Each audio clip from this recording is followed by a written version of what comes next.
You know, we often treat old buildings like they're just. Like background characters? Yeah, exactly. Like background characters in a movie. You probably drive past them every single day on your commute, and maybe you notice a high fence or a manicured hedge or a fancy chimney stack. But you never really stop to think about the actual script those walls have been following for 100 years. Right. We just see them as static, unchanging. Which is honestly the biggest illusion in architecture. Because if you actually stop and peel back the layers, you look at the deeds, the renovations, the name changes, a single building can essentially narrate the entire history of a city. I love that. It's not just bricks and mortar, it's a container for economic booms, social unrest, and private tragedies. And that is exactly what we are doing today for this deep dive. We are looking at one specific property that serves as this perfect timeline for the city of Ballarat. Mm-hmm. So we're diving into the historical records and the Wikipedia entry for 810 Leiter Street in the Soldiers Hill area. It's such a fascinating choice. This is a property that has had 3 distinct lives, 3 totally distinct names, and a revolving door of owners that takes us from the gold rush right up to modern social care. We're talking about a house first called Esleta, which then became Balmoral and is finally known today as Eyres House. Right. And our mission here is to unpack how this one single house mirrors the massive shift from wild colonial wealth to industrial manufacturing and then finally to public service. Plus, we have some excellent mysteries to solve along the way. I mean, we have rioting miners, we have hidden female owners who held the power behind the scenes, and a very clever acronym that explains one of those strange names. We really do. But before we get to the house itself, we have to look at the dirt it sits on. Because Soldiers Hill wasn't always the prestigious, leafy suburb you see today. No, not at all. If we rewind to the 1880s, the source material describes this area as effectively open country on the outskirts of Ballarat. That's right. This was the frontier of the city's expansion. And the people staking a claim out there weren't just looking for a home, they were speculating on the future of the city. Which brings us to the first people to really grab hold of this land, the Vale brothers. William Mountford Kinsey Vale and his brother Richard Taylor Vale. Right. Now, the records list their profession as booksellers and newsagents. Yeah. Which to a modern ear sounds a bit quaint, like they ran a little shop on the corner selling greeting cards or something. But that's not really the full picture at all. In the Victorian era, being a major bookseller didn't mean you just sold paperbacks. You actually controlled the flow of information. Wow, okay. You were importing newspapers, journals, and political tracts straight from London. In a way, they were kind of the internet service providers of the 19th century. That makes so much sense, which explains why they weren't just shopkeepers, they were members of Parliament. Exactly. Both William and Richard served as members of the Legislative Assembly MLAs for Ballarat West, so they had serious political clout. And they absolutely used that clout to secure this land. The records show William Vale bought the original Crown Grant in 1886. Just to pause there real quick, a Crown Grant is basically buying the land directly from the government, right? Like the very first speed. Correct. It's the initial transfer of land from the monarch or the colonial government to a private individual. And do you know the price? I read this and I couldn't believe it. £10, 5 shillings. £10. For a massive allotment in what became one of the best streets in Ballarat, that feels less like a real estate purchase and more like highway robbery. Well, it was highly speculative. You have to remember, grand houses like Trelawney and Linlithgow were just starting to pop up in the area. Buying this land was a statement. A statement of arrival. Yes. It was about signaling that Soldiers Hill was transitioning from open bush to the premier address for the Ballarat elite. It was very much a watch this space maneuver. So the Vales hold the land, they keep it in the family. William actually sells it to his brother Richard, but they don't build the mansion we're discussing today. No, they just set the stage. The real story kicks off around 1900 when the property changes hands again. Enter the Bryant family. Specifically Joseph Bryant, or Joe, as the historical records sometimes call him. And this is where we really see the economic engine of Ballarat shift. The Vales were merchants and politicians, but Joe Bryant, he was a mine manager. He made his money in the gold mines at Clunes. This is that classic gold money era. But we aren't talking about panning for gold in a creek anymore. By the late 19th century, this was deep lead mining. Which is a term that gets thrown around a lot in these historical documents. Deep lead basically means the gold is buried way underground in ancient riverbeds, right? Riverbeds that have been covered over by lava flows or sediment. Exactly. You can't just get to it with a shovel. You need heavy machinery, steam engines, engineering crews, and massive capital investment. Right. It's corporate mining, and Joseph Bryant was a manager of that giant corporate machine. So Joe Bryant buys the land, and he commissions this house. Construction runs from 1901 to 1905. And the architecture. Let's unpack this, because the local papers at the time described the style as American Swiss. It is such a bizarre marketing term. I mean, I'm trying to picture American Swiss. Is it a log cabin with a cuckoo clock? Honestly, it sounds like a type of cheese. It really does. And it didn't stick, thankfully. Looking at the photos and the standing structure today, we can clearly classify it as Federation style. Okay. Which was the Australian version of the Edwardian era in England. It was very confident, very red brick. But it does have those specific details. The sources mention cream-painted decorative timbers, elaborate fretwork, tall chimneys, and lead-light windows. Yeah, and that's where the Swiss confusion probably came from. That timber fretwork, the wooden lace on the verandas, it can look a little bit like a Swiss chalet if you squint. And the American part? That likely refers to the complex roof lines and the use of shingles on the gables. But really, it's a uniquely Australian adaptation.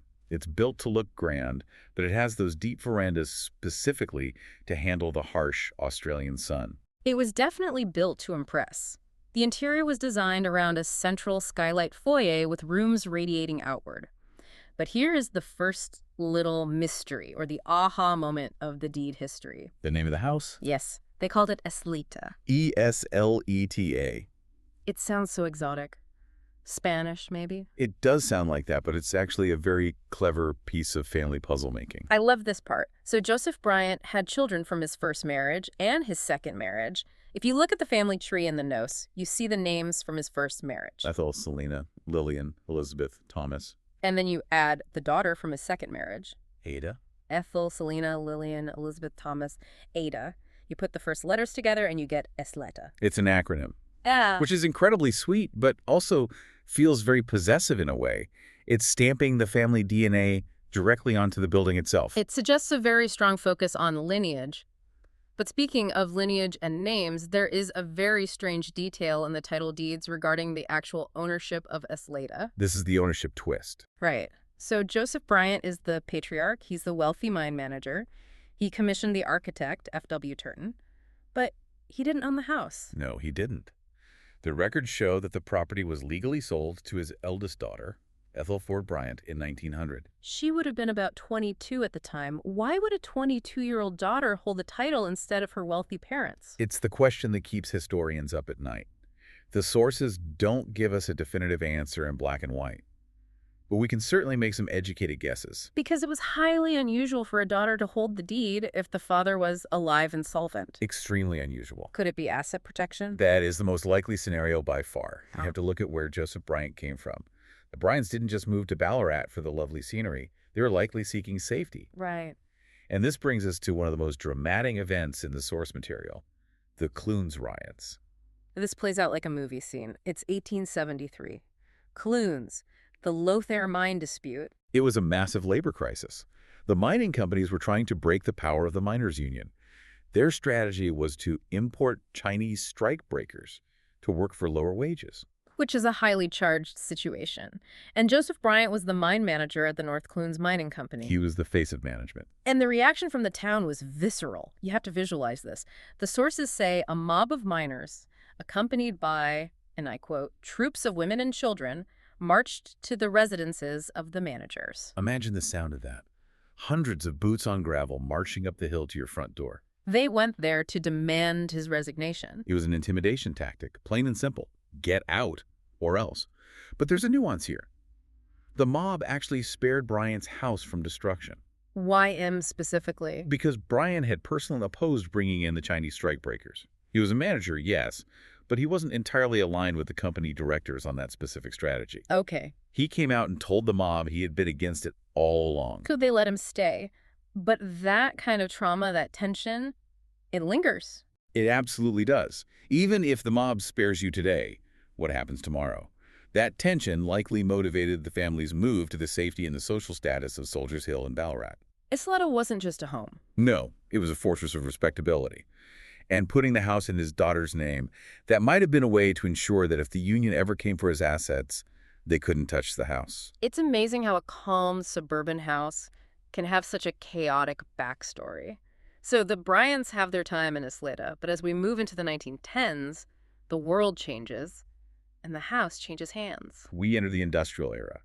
In 1912, the property is bought by Adam Lindsay Ronaldson. And this reflects a massive shift in where the money was coming from in Ballarat, doesn't it? The gold was getting harder to find. Absolutely. The gold rush was winding down. The new wealth was in manufacturing, making the machines that powered the country. Ronaldson was a partner in Ronaldson Brothers and Tippett. The sources list their products: chaff cutters, grain crushers, and Austral brand oil engines. Now, for any listener who doesn't spend their weekends on a farm, what exactly is a chaff cutter? It's a machine for cutting straw or hay into small pieces for feeding cattle and horses. That's pretty low-tech to us now. Yeah. But in the early 20th century, mechanized agriculture was the cutting edge. It was the Silicon Valley of its day. And their Austral oil engines. These were internal combustion engines used to pump water and drive machinery all over Australia. So the house goes from a gold mine manager to a factory tycoon. And with the new owner comes a new name. Esleta is out. Balmoral is in. Balmoral, a very regal Scottish name. It signals stability, tradition. But the Ronaldson era at Balmoral was tragically short. It was. Adam Ronaldson bought the house in 1912, but he died in 1916. He barely had time to settle in. And this triggers a pattern we see a lot in these grand estates. And a shrinking footprint. Exactly. The patriarch dies, and the estate is too large or too expensive for the widow or the next generation to maintain. So they start selling off the surrounding allotments. The grounds of Balmoral began to be carved up. We see a few owners pass through in this period.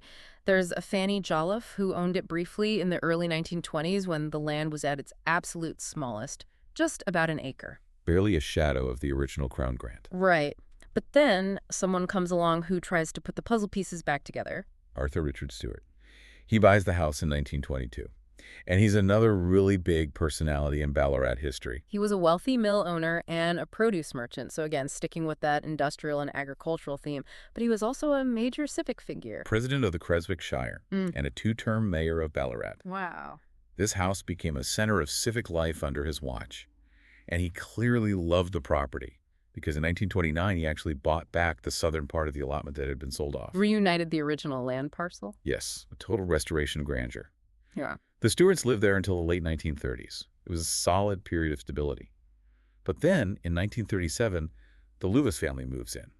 Horace Laffer Lewis. And here we get a glimpse of the post-war reality. Horace was a World War I veteran, a signal engineer. The sources mention he had been gassed during the war. Which is just a horrific detail to find in a property history. It really is. Mustard gas caused permanent respiratory damage. So you have this engineer, a professional man, but he's carrying the physical scars of the trenches. And very likely the psychological ones, too. But here's where history repeats itself. Remember how Ethel Bryant owned the house, not her father? Yep. Well, with the Lewises, it happens again. The public assumed Horace owned Balmoral. He was the man of the house. But looking at the deeds, the legal owner was his wife, Minerva Lewis.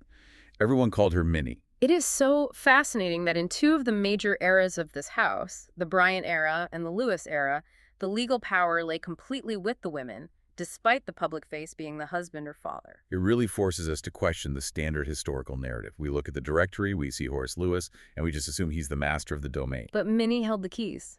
Exactly. Was it to protect the asset from Horace's business liabilities? Or was it simply that Minnie had her own money? We don't know for sure, but it highlights a massive blind spot in how we view property history. Minnie Lewis held onto the property for a long time, over 20 years. But in 1961, she makes a decision that changes the house's destiny forever. She sells it. But not to another wealthy family. No. She sells it to the Queen Elizabeth home, which is part of what we now call Ballarat Health Services. And this the birth of the third identity. Esleta is gone, Balmoral is gone. The house is renamed Eyres House. Named to recognize the contributions of the Eyres family to the organization. Right, and this marks the final transition from private luxury to public service. It started as a hostel, didn't it? Yes. From the early 60s until the mid-80s, it was a hostel for women with intellectual disabilities. And more recently, it has evolved into a center for people with memory loss and dementia. There is something incredibly poignant about that specific use to me. How so? Well, think about it. This house is a literal time capsule. It's built on the memories of the gold rush, the labor riots, the manufacturing boom, the mayors, the families. And now its purpose is to provide a sanctuary for people who are struggling to hold on to their own memories. That is a very profound connection, and there is actually a physical feature of the property that reinforces that sanctuary feel. The walled garden. Yes, the sources make a special point of this. Walled gardens are pretty rare for heritage homes in Ballarat. Because usually you wanted your garden visible to the street, right? Yeah. To show off your wealth. Exactly. But this was enclosed. Originally, it was a productive space used for growing fruit and vegetables for the household, a purely utilitarian space. But in its current life as Eyres House, that function has flipped. It has become a therapeutic space. Because it's walled, it provides a safe, enclosed environment for residents with dementia who might be prone to wandering. They can be outside, in the sun, among the plants, without any of the risk. It's a wonderful example of adaptive reuse. Instead of knocking the old mansion down to build a sterile clinic, the health service adapted the existing structure. They kept the Federation architecture, they kept the garden, but they changed the mission. It really is a survivor. I mean, just think about the journey we just walked through. It's a complete narrative arc of the Australian experience. We started with the Vales speculating on open land, the bookseller barons. Then the Bryants building Esleta, that American-Swiss dream home escaping the tension of the Clunes Riots. Then the Ronaldsons bringing the industrial age to the doorstep with their chaff cutters and oil engines, giving it that regal name, Balmoral. The Stewarts putting the land back together and bringing civic pride to the address. And the Lewises, with Minnie quietly holding the deeds while Horace recovered from the war. And finally, the community taking it over as Eyres House to care for the vulnerable. It completely validates what we said at the very beginning. If you look closely at one building, you see the whole city.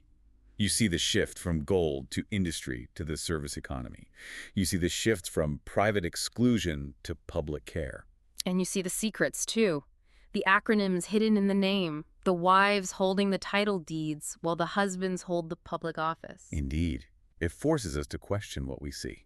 Which brings us to the big takeaway for today. Next time you are driving through your own town and you pass one of those big, imposing, heritage-listed homes. Don't just look at the pretty brickwork. Right. Ask yourself who actually owned it, not just who lived there or whose name is on the brass plaque out front or which mayor threw parties there. Because as we saw with Ethel Bryant and Minnie Lewis, the official history, the public history, is often written by the occupants. But the legal reality, the power behind the scenes, might tell a completely different story. History is often written by the loudest voice in the room, but the truth is usually filed away in a dusty deed office somewhere. And sometimes the truth is just hiding in a clever acronym. Esleta. I'm never going to forget that. It's certainly better than American-Swiss, that's for sure. Anything is better than that. Well, that is all we have time for on this deep dive into 810 Lager Street. We really hope this inspires you to look a little closer at the buildings in your own neighborhood. You never know what you might find. Keep asking questions. Thanks for listening. We'll catch you on the next Deep Dive.